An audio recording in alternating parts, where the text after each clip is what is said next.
In this quick tutorial, I will show you how to replace the battery in your Cadillac CT6 key fob.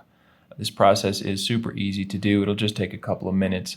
The only thing you will need is a CR2032 battery. If you'd like to get one of those online, I will leave a link down in the description here so you can get one on Amazon for just a couple of bucks.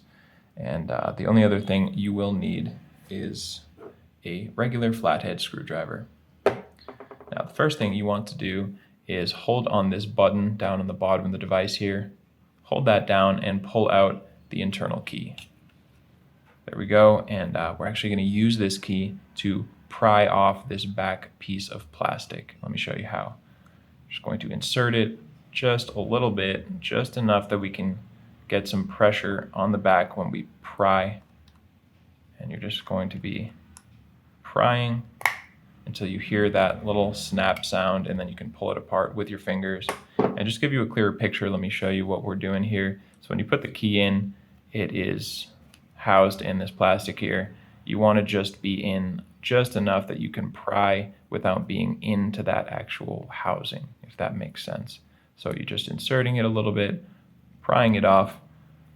Go ahead and pull it open, and now we can work on the battery here. So you can set the key to the side, and you can actually pull this out with your fingernail, or if you're having difficulty with that, this is where I would use the flathead screwdriver. You could use probably a pen or pencil, whatever you have lying around, but we just want to get under this battery and either lift or pry it up.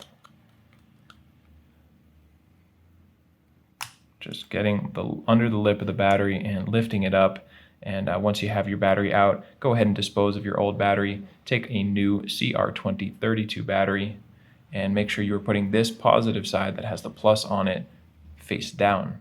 So we're just going to click this into place, negative side up, positive side down.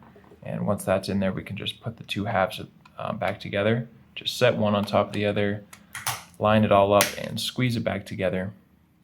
And of course, you can just put your internal key back in there and you are done.